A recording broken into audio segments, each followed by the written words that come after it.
जितना पैसा नेताओं का खर्च हो रहा है। शिवद्रोही ममदास कहावे, सो नर मोही सपने हूँ नहीं भावे। जैसे हम हैं वैसे हमारे। ये कानून होना चाहिए कि इन लोगों को वेतन पेंशन कमीशन नहीं मिलना चाहिए। कोई नेता हो, कोई मंत्री हो, क्यों लगा भाई। आज आपके 543 राजा दिल्ली में हैं, इसीलिए देश का विकास नहीं हो। मैं बहुत स्पष्ट बता देता हूँ। 30 बरस का काम 3 दिन में होता है। प्रशासन 30 बरस का काम 3 दिन में दिन रात का करता है, और उन लोगों के जाने के बाद 3 मिनट में सारा ध्वस्त हो जाएगा। वर्तमान विधायक महोदय कहे थे कि हमारे बामन भगवान जेल में नहीं रहेंगे, तो आज उनको जेल से रिहा कर दिया गया। ये बड़ी खुशी की बात हुई। जाती है बक्सर महर्षि विश्वामित्र जी की नगरी है, उनके नाम से जानी जाती है। महर्षि विश्वामित्र की तपस्थली है। आज बक्सर का जो कुछ है महर्षि विश्वामित्र जी के नाम पर है। बिहार के मुख्यमंत्री सम्राट चौधरी जी इधर आते हैं।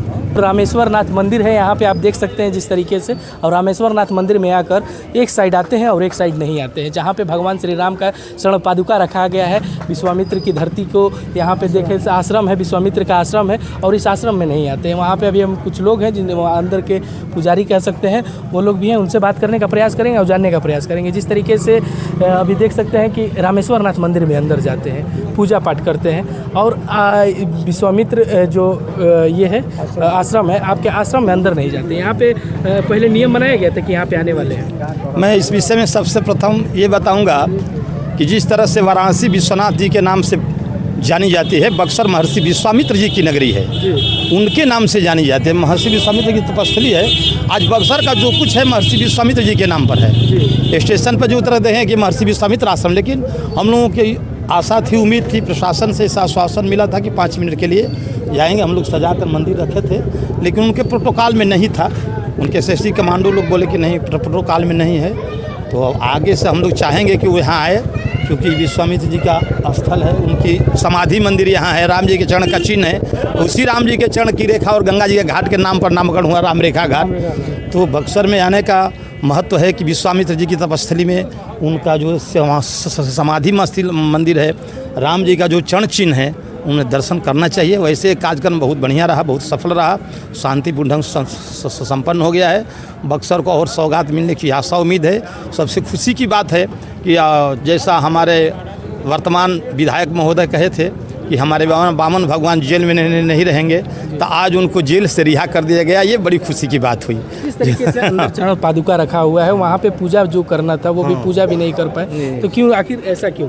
उनको अब हम नहीं बता सकते हैं कि पहले से तो कार्यक्रम था, हम लोग सजा कर रखे थे, लेकिन प्रोटोकॉल में कैसे चेंज हुआ, क्या चेंज हुआ, नहीं तो बुरा लगा। हाँ, थोड़ा सा तो देखना था, असली चीज़ नहीं देखा। हाँ, आना चाहिए था, आना चाहिए था। और हम आग्रह करेंगे आपके माध्यम से कि दूसरी बार यहाँ कार्यक्रम बना कर आएँ, महर्षि विश्वामित्र जी का दर्शन करें, राम जी के चरण का दर्शन करें। क्या लग रहा है सम्राट चौधरी जो बिहार के मुख्यमंत्री हैं, उनके आने के बाद बक्सर का विकास होगा? देखिए, अब उम्मीद तो हम लोग रखते हैं, विकास होना चाहिए।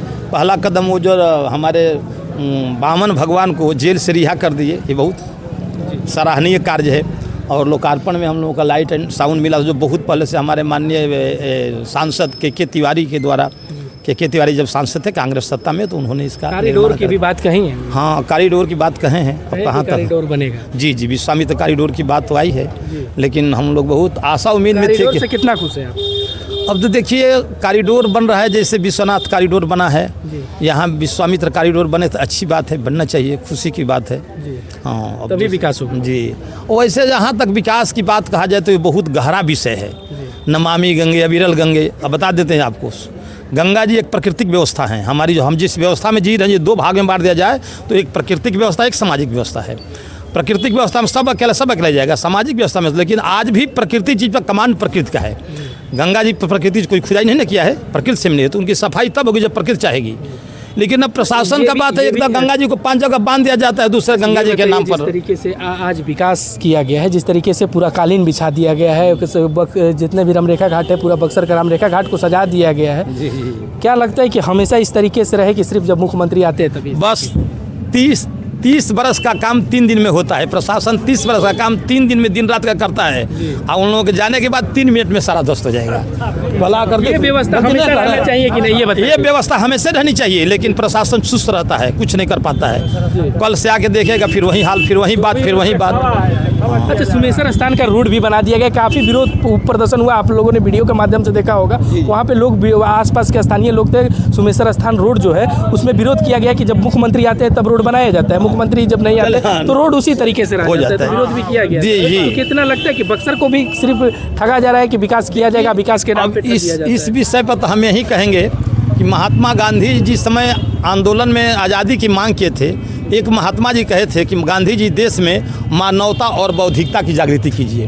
तो आज़ाद तो देश हुआ, लेकिन मानवता और बौद्धिकता दोनों खत्म हैं, इसलिए आज़ादी के बाद भी गुलामी है। तो मतलब पहले तो एक राजा था, आपको एक छोटी सी बात बता दें, सुन लीजिए ध्यान से, जितना काटेगा।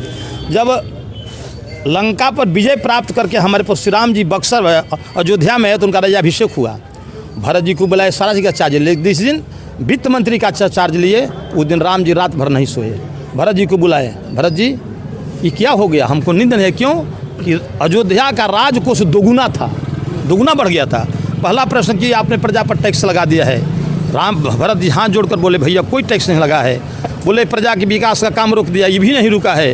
तो अयोध्या की सेना कहीं से धन हड़प कर लाई कि भैया खुश, भी बात नहीं है। उत्तर का दिए, अयोध्या का राजकोष दुगना क्यों था कि बोले कि अयोध्या में 14 बरस तक कोई राजा और रानी नहीं था, और एक राजा रानी के ऊपर 14 बरस जो धन खर्च होता वही धन राजकोष में दुगना है। आज आपके 543 राजा दिल्ली में हैं, इसीलिए देश का विकास नहीं हो रहा। मैं बहुत स्पष्ट बता देता हूँ, इसीलिए देश का विकास नहीं हो रहा है। 543 राजा वहाँ हैं, 400 कुछ यहाँ है, विधान परिषद में है। जितना पैसा नेताओं का खर्च हो रहा है, सिर्फ एक राजा रहना चाहिए। हाँ, नहीं एक राजा नहीं, ये कानून होना चाहिए कि इन लोगों को वेतन पेंशन कमीशन नहीं मिलना चाहिए। कोई नेता हो, कोई मंत्री हो, क्यों लगा भाई। हम 22 बरस तक 25 बरस तक पढ़ते लिखते हैं, गार्जियन का बोझ बन के IAS कंप्लीट करते हैं, हमको वेतन पेंशन आपको क्यों चाहिए? एक नहीं, दो को पेंशन चाहिए। तो जब तक रहेगा तब भारत का विकास नहीं होने वाला है। अफसोस हो रहा है कि विश्वामित्र जी कि अफसोस तो बहुत सारी बातों का है, और मैं वकील हूँ पेशे से, यहाँ की व्यवस्था देख, इसलिए मैं बहुत राजनीति में अंदर नहीं जाना चाहूँगा। लेकिन ये जरूर है, जैसा रामेश्वर नाथ जी मंदिर वैसे हमारे श्री राम जी का मंदिर है, वहाँ पे भी आना आध्यात्मिक दृष्टि से देखा जाए तो वही कहे हैं भगवान भोलेनाथ, रामेश्वर नाथ जी कहे हैं, रामचंद्र जी कहे कि शिवद्रोही ममदास कहावे, सो नर मोहि सपने हूँ नहीं भावे। जैसे हम हैं वैसे हमारे। ये गोस्वामी तुलसीदास जी हिंदी साहित्य के इतिहास में लिखे थे। जब वैष्णव और शैव लड़ रहे थे, वैष्णव कहते थे हम बड़े, शैव कहते थे हम बड़े, उस समय प्रादुर्भाव गोस्वामी तुलसीदास जी का हिंदी साहित्य के इतिहास में देख लीजिएगा। उन्हें शैव वैष्णव को एक कर दिए, जैसे शिव हैं। क्या कहेंगे सम्राट जी को अगले नेक्स्ट टाइम अगर आए? बहुत अच्छे कहेंगे, उनका कार्यक्रम बहुत शांतिपूर्ण हुआ, हम लोग बहुत खुश हैं। नेक्स्ट टाइम में आए तो यहाँ कार्यक्रम में, ये मेरा अनुरोध है, विनय है, प्रार्थना है, यही कर सकते हैं हम। और जो भाई बंधु उनका कार्यक्रम काट दिए हों वो गलती किए हैं, नहीं करना चाहिए। ऐसे हमको प्रशासन से आश्वासन मिला था कि आएंगे, 5 मिनट का पूजन का कार्यक्रम यहाँ रहेगा। तो प्रशासन से आश्वासन मिला था कि जिस तरीके से विश्वामित्र आश्रम में आने के लिए बात किया गया था, सम्राट चौधरी जी आएंगे, पर विश्वामित्र आश्रम में नहीं आते हैं। उसके वजह से लोग, जो स्थानीय लोग थे, उन्होंने कहा कि जिस तरीके से आना चाहिए था, जो भी खेत था वो रोके 2 मिनट के लिए भगवान का चरण का आशीर्वाद ले लेना चाहिए था, और भगवान श्री राम का चरण भी देख लेना चाहिए था। और जो भी है, लोग जिस तरीके से लगातार यहाँ पे जुड़े हुए थे, और लोग वीडियो के माध्यम से जिस तरीके से अपना जो मन का बात था उनको सम्राट चौधरी तक पहुंचाने का काम किया, आसपास के स्थानीय लोगों तक पहुंचाने का कार्य किया। तब तक के लिए इतना ही, बने रहिए हमारे साथ, देख रहे थे जनता सिटी न्यूज़। धन्यवाद।